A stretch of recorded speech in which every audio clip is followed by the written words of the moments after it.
Takulandirani ku AMTV Malawi kuchimake kwa nkhani zenizeni. Ngati nkhani imeneyo kuno kulibe, dziwani kuti nkhani imeneyo ndi yabodza. So monga nzawo komanso yemwe anagwira naye ntchito pa mwambo umene wapadera ndimanena kuti kuli anthu osiyanasiyana andale komanso maloya awa tinachezanso ndi ena ochokera ndithu ku chikhalidwe chachingoni pano ndi nkhope yomwe si yachilendo kwenikweni. Tikulandireni akweni. Zikomo kwambiri.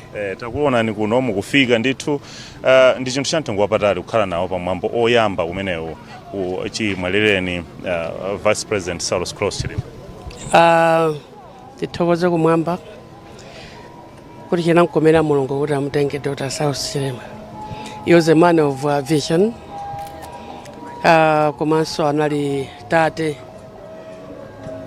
osaona nkhope, anali wansangala, komanso anali ndi masomphenya. Mena manenera mwina malembi nkamuthalika una kuti dream in colors, ndi mmodzi amene amalota maso ake mphenya ake anali in colors, and we are still mourning for him.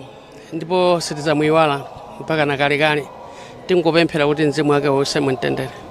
Timaona kuti tikatha mwambo wa misau palinso chikonzero ichi. Poyamba timaona ngati yayi mwina pakhale ngati msonkhano wa ndale chifukwa kwabwera anthu amakaka, koma akuti it's been organized by Friends of Chilima.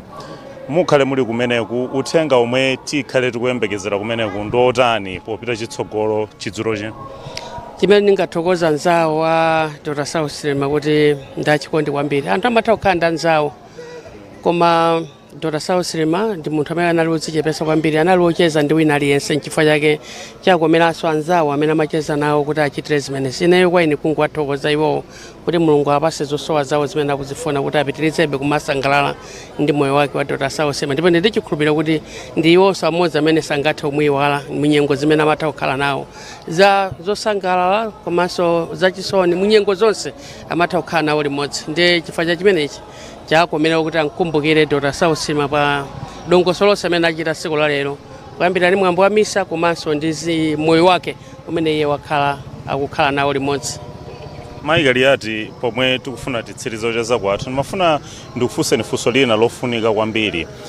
Imfa ya Chilima sinakhudze chipani cha UTM chokha, kapena anthu akuno kuntcheu, kapena anthu omwe ndi achingoni, komanso dziko lonse la Malawi pozindikira naye Vice President. Sanali okha mndege muja, analinso ndi anthu ena asanu ndi atatu. Kodi dziko la Malawi tsiku la lero pa 10 June liyakhudze bwanji imfa ya Chilima, anthu ena onsewo omwe anakhudzidwanso pa imfa imeneyi pa 10 June paja? Ineyo mwina nditaonera kuti mwina imfa imeneyi inakhudza kubanja komanso a UTM.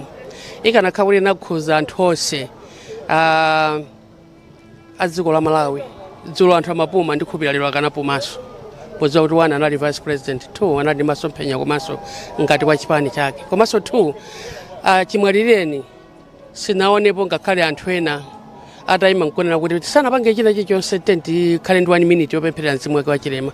Ayi, tiona mwina lerolo, tiona lero. Ndipo muchina chonse chimene machita chimakhala chochokera kumwamba, timusirenso Mulungu moyo umene tili nawo ufana tipasasoni Mulungu. Titha kumanyoza nawo miyoyo ya anzathu, komabe idzafikanso nthawi kuti wina aliyense. Ndimakondwera kwambiri ndimakhulupirira mawu wina analemba nsewapita ku Kasungu, analemba wina kuti nkhalenso mfiti zizafanso. Nde palibe wina amene atazayanikidwe koma tonse tizakhala kupita kumwamba. Nde komanso ndanena chifukwa chani ambiri akhala kumanena mwano kwambiri. Ifeyo tikalira amakhala kuti nena ena kumapanga ma press conference ona kuti bwanji mungopanga zakuti kusonza kuti imfayi ikanakhala kuti ya dziko lonse. Pano ena onse tikumva chisoni, pano ena aso tunena kuti sanapange program ina iliyonse chimwalireni tikumanena kuti tenti ime pa for 1 minute silent, koma sizinachitikepo. Tichita kuonera lero ndife tokha UTM amene khatu mapanga, komanso na kuti ena mapanga akapanga ma press conference amakhala kumati nena ifeyo kunena kuti oyayi mukutengerapo advantage imfa Chilima, mukutengerapo advantage imfa Chilima. Anayiwala kuti Chilima anali mwana wa dziko la Malawi, analinso Vice President komanso anali President wa UTM. Ndeti mangofuna kuti ndithokoze adziko ambiri 1 million votes imene analandira Chilima, amene analira naye, plus iso ena onse amene analira atamwalira Chilima. Ndathokoza amenacho kuti Mulungu akudaliseni chifukwa chomwe munaonesesa kuti ndinu anakubala.